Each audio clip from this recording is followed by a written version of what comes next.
It's time to get educated on the craziness impacting K-12 classrooms and college campuses around the world. This is the Dr. Duke Show.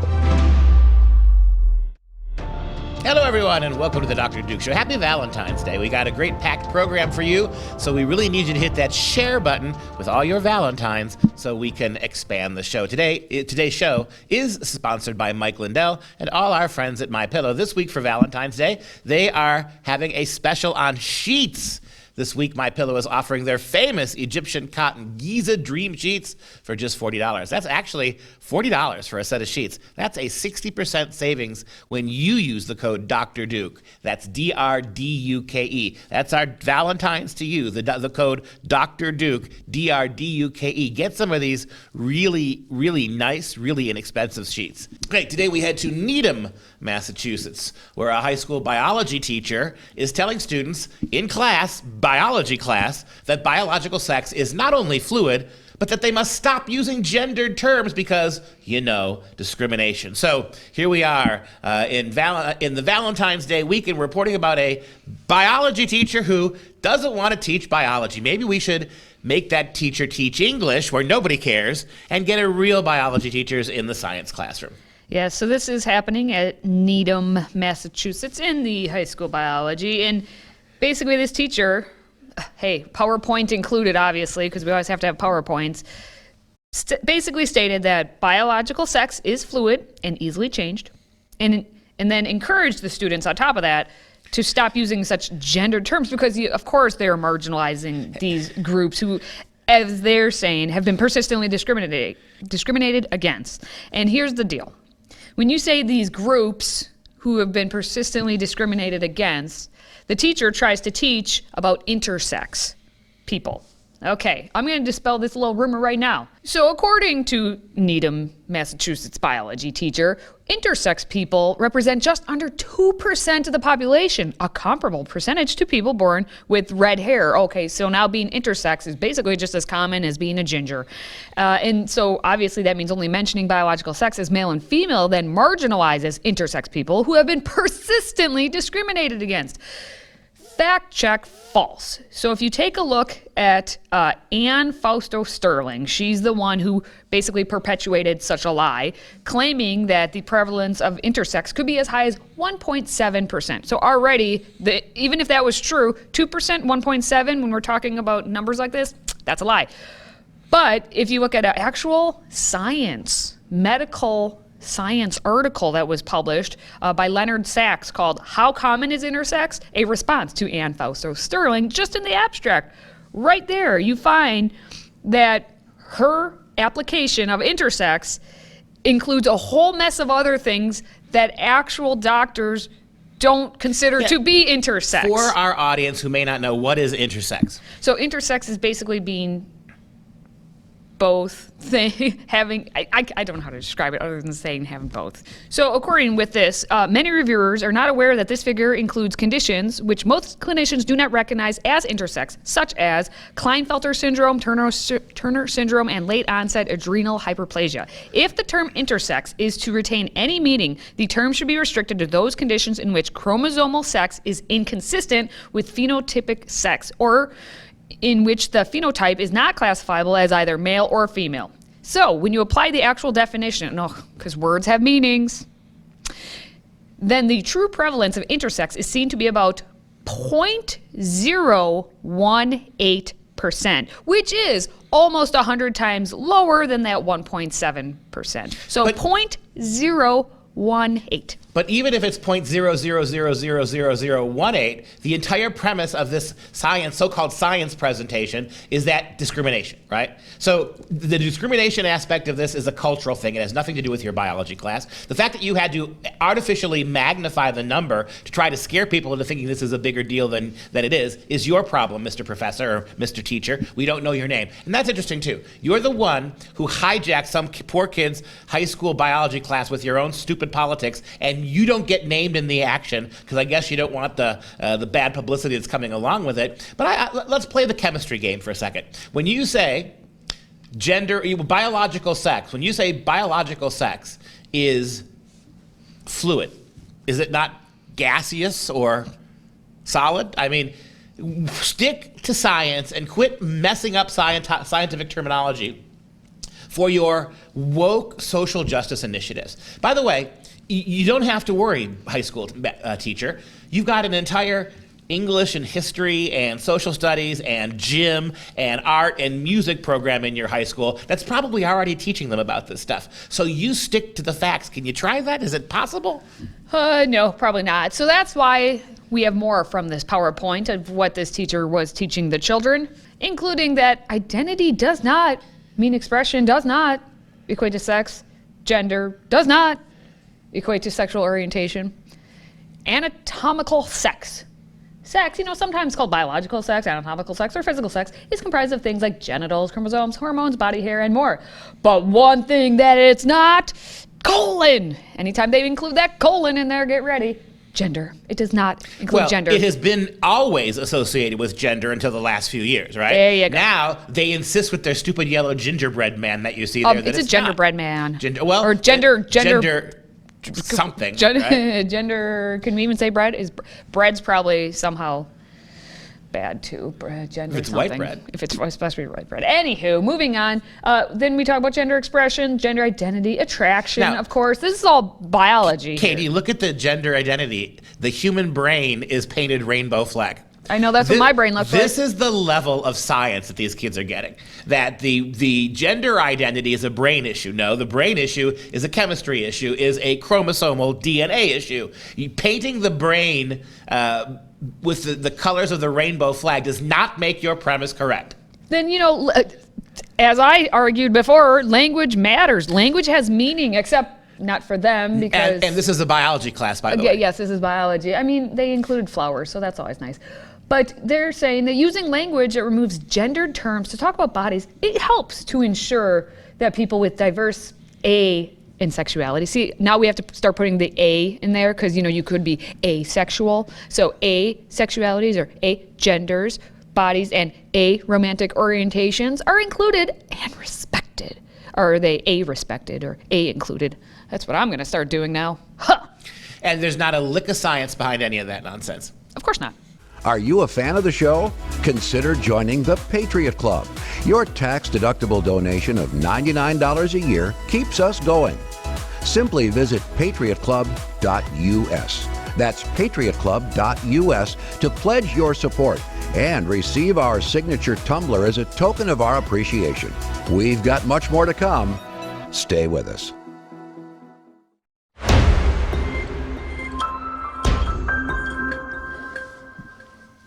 I think at this point we just need to have an intro made for Loudoun County because Loudoun County, here you come, another story about you. Well, we know the school board in Loudoun County will not listen to the adults, the parents of the students, and they're also not listening to the children. So we've testified to this many a time. So even they won't listen, they still got served. Dunk on them. At the most recent school board meeting, affidavits signed by 65 parents and concerned citizens were delivered to the school board members. But how were they delivered? Take a look.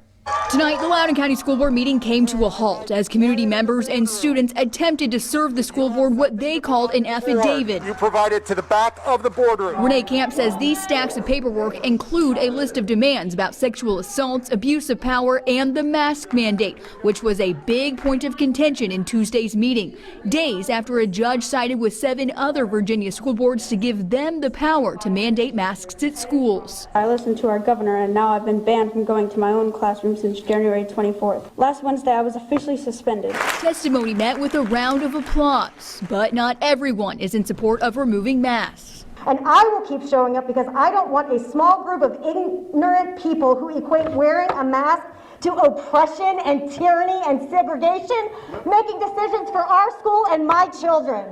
Now, remember, we'll give a little bit of the background because you heard the students say, I listened to my governor. Now, when Governor Glenn Youngkin came into office, he basically said, executive order saying masks are optional. Now, you cannot mandate masks in the school, and Loudoun County, they don't care. Fairfax County, they don't care. A couple of the different big counties have not listened to that. And so now the parents and students, as you saw, are fighting back saying, unmask me.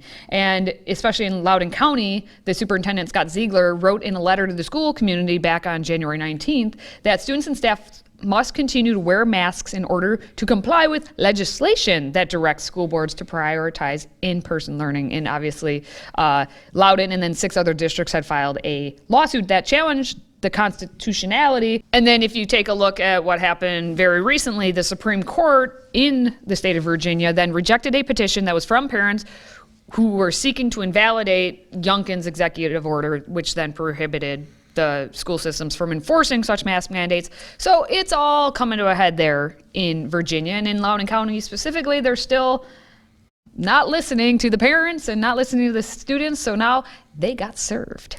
What I loved about it is the rather hysterical pro-mask woman at the end is exactly the problem. If you know what? There's not a single anti-mask mom in that room who will tell you to take off your mask. There's not a single anti-mask parent in there that will tell you if you want to send your kids to class, triple mask, do it, right? The difference is, yes. I was going to say that's not, I would rephrase it then. They're just anti-mandate. They're not anti-mask. That's right. They're anti-mandate. So like if you start working the definition of words here, instead of people being like anti-mask, be like, no, I'm anti-mandate.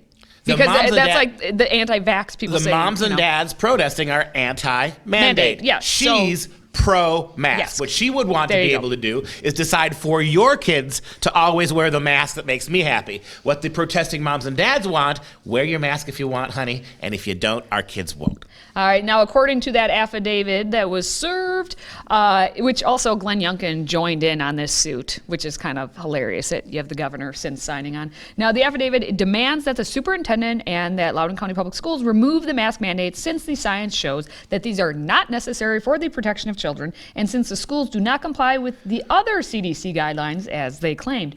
It also calls for the board to cease teaching critical race theory, because we know that whole scenario of happening in Loudoun County and across the nation, but Loudoun County specifically.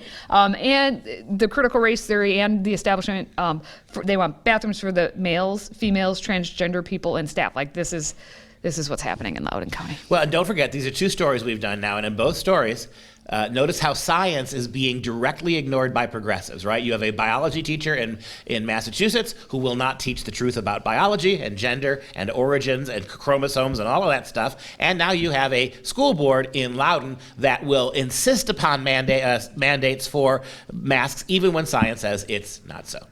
And here's what's very interesting, and we're seeing this happening across the country and even in Canada, where this isn't a political thing where it's like, well, all the Democrats say this and all Republicans say this, so, if you're one of them, you must side in their camp and you can't go against it. This is just finally, I think, coming to okay, this is not science, this is common sense, let's not have a mask mandate where it's not needed. And you can see that when you have 10 Democrats joining in the Virginia Senate, joining the Republicans, passing a bill that would end these mask mandates. So, if you get, as they say, 10 Democrats to jump the aisle and side with the other guys, then maybe it's not a party issue, a political, it's certain specific people power tripping. Let's twist them. You did a great job there of separating the language. Let's dial it down one more degree. What this is not about masks, not about mandates.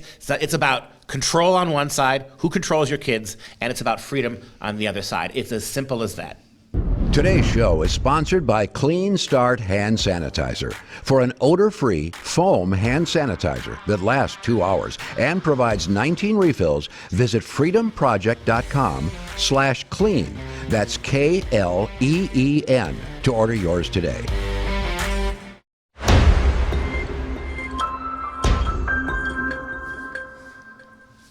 Being that it's Valentine's season, we obviously have to have an oppressive Valentine's Day story, and this one happens basically every year where now you can't give out Valentines because, gender norm stuff. Usually it's racism. It's all of these things. It is white. Featuring white or gender normative people, so it's, I guess, all of it. So you can't give out the Valentines at a private school in Providence, Rhode Island, where they recommended that, you shouldn't give out these Valentine's Day cards if they just have the white people on them. Number one, who's giving out Valentine's Day cards that have any humans on it? They're always like Disney characters or something. My son got Care Bears because that's the only thing that was left in the store. Care Bears it is. But you can't give out these Valentines. And this is at Moses Brown Lower School. If you have a lower school and an upper school, you know it's a private elite school where, don't worry, tuition's only $36,000 for a kindergartner. Elementary school tuition, you got $36,000 a year, mom and dad. Anyway, Osvaldo Jose Marte was the head of this school, and he wrote in a letter to the parents and the students saying, as we approach the month of February, we are writing to share some guidelines for the selection and exchange of Valentines in the lower school. If your child wishes to bring cards for classmates, please consider these recommendations, which we make in an effort to promote kindness and inclusivity within our community. Please coach your child, if purchasing commercially produced cards, to select something that does not feel, gender normative. Also consider talking to your child about avoiding cards that portray only white human characters. Representation matters, and our students of color also deserve to see themselves in some of the cards they receive, unless we can find cards without people pictured at all. So a Valentine's Day without people. Outstanding. I imagine in the fuzzy wuzzy bunny world out there, in the nature tooth and claw, right now they see an opportunity. White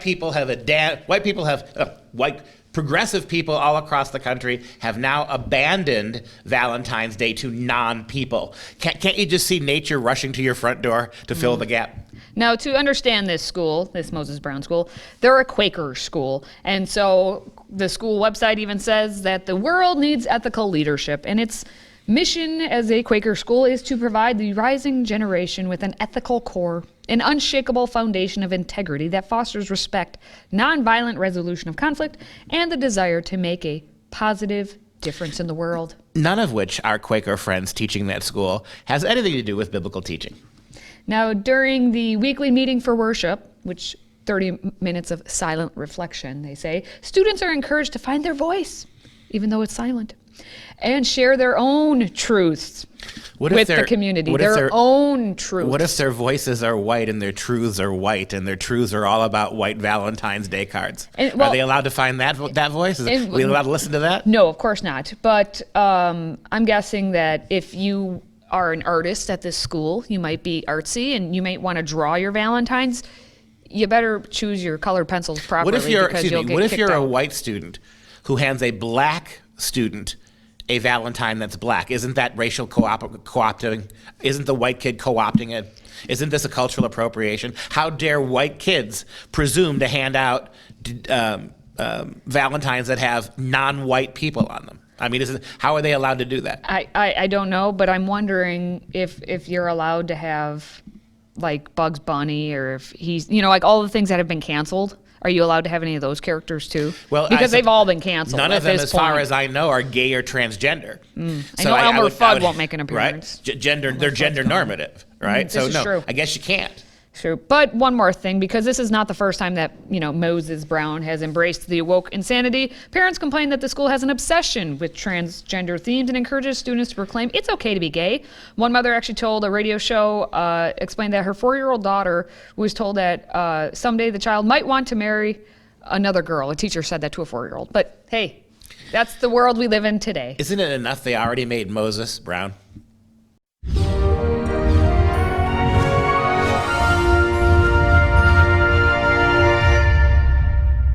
Time now for some real education, instant classics. All week, we're showcasing our Heroes of the West series. We are way more than just a school, just a show about education. We have a whole host of things we do here at Freedom Project. We got a wonderful media side. We have a wonderful educational side that includes really great educational materials like this. These 5-minute videos are designed to educate adults and children alike on some of the greatest men and women who left their mark indelibly on Western culture. Today, we take a look at Nikola Tesla.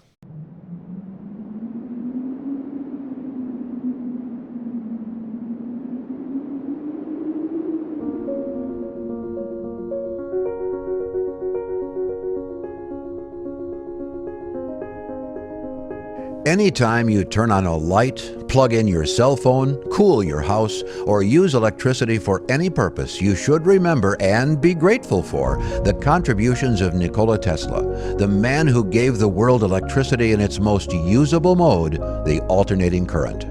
Nikola Tesla was born on July 10, 1856, in Smion in the Austrian Empire, modern-day Croatia. His father was an Eastern Orthodox priest named Milutin Tesla, and his mother, Duka, was an untutored genius with a gift for invention and who had a knack for memorizing long Serbian epic poems. It was most likely she who passed on to her son his eidetic memory, a gift that allowed him to master 8 different languages. The fourth of 5 children, Nikola was a formidable student, able to do integral calculus exclusively in his head. His curiosity about electricity arose from experiments conducted by his physics professor. After graduating in just 3 years, Tesla returned home in 1873, where he contracted cholera, a disease that brought him close to death more than once and made him bedridden for 9 months. Tesla would later write that reading the works of Mark Twain helped him endure during this period of poor health. For surviving, his father agreed to send Nikola to the best engineering school he could find. A brilliant student at the Austrian Polytechnic in Graz, Tesla aced his exams and worked so tirelessly that his professors thought his life was in danger. He quarreled with his teachers and eventually found himself addicted to gambling. After a nervous breakdown, overcoming his addiction, and moving to France, Tesla began a job with the Continental Edison Company in Paris in 1882. The new electricity industry afforded Tesla first-hand experience installing indoor incandescent lighting. His knowledge of and interest in electrical engineering expanded rapidly, and he soon drew the attention of Edison manager Charles Batchelor, who in 1884 convinced Tesla to move to Manhattan and work for Edison Machine Works. There, Tesla would solve issues in installation and improve generators for the quickly expanding electric utility. But Tesla quit the company after only 6 months, having designs not implemented and bonuses possibly withheld. Tesla then set out to create a rival electric company to match, if not supersede, the pioneering electrical empire of Thomas Edison. In 1887, Tesla developed an asynchronous motor using alternating current, allowing electricity to travel long distances with high voltages. This revolutionary innovation threatened the achievements of Edison, whose direct current model required the use of power plants every few miles. After patenting his invention in 1891, the same year he became an American citizen, Tesla partnered with Westinghouse Electric and Manufacturing Company. Shortly thereafter, he patented the Tesla coil, a technological leap forward that led to the radio transmitter and the development of radar. Within 2 years, Tesla's brilliant alternating current system was on display at the World's Columbian Exposition in Chicago. To this day, the alternating current remains the primary method for electrical power usage. Tesla's inventions and patents continued unabated until his death on January 7, 1943, at the age of 86. Obsessed with work, at the time of his death, Tesla was virtually broke. He had never married and lived from hotel room to hotel room. It was said that he never slept more than 2 hours a night. One of his last inventions was a plan for a death ray so powerful that he hoped it would end the prospect of war forever. But just 1 week after his death, the FBI ended further research, and the doomsday device invention never saw the light of day. Nikola Tesla was a bona fide genius, born with a photographic memory and possessing an inexhaustible work ethic. He died leaving the world hundreds of inventions and almost 300 patents. From remote controls and fluorescent bulbs to wireless electricity and the first hydroelectric generating plant at Niagara Falls, Tesla continued to almost single-handedly power the world. Despite all of his accomplishments, Tesla always looked to what came next, saying, "The present is theirs. The future, for which I have really worked, is mine." Now, I want to take a moment, especially on this day of love, to thank our Patriot Club members for making all of these videos possible. Their financial support provides the resources to bring these incredible stories to life for all of you and us to enjoy. In fact, we have about a dozen scripts ready to produce, and all we need the dollars to make them a reality. So if you're not already, please consider joining our Patriot Club with a $99 gift to help us to continue producing our Heroes of the West series. Simply visit patriotclub.us to get started. Thank you. Now, before we go, let's show, again, on this day of love, some love to our Patriot Club members. And today we're giving that special shout out to Linda from Madison, Wisconsin. And that's going to wrap up this show for Freedom Project. I'm Katie. He's Dr. Duke. Until next time, stay educated, my friends.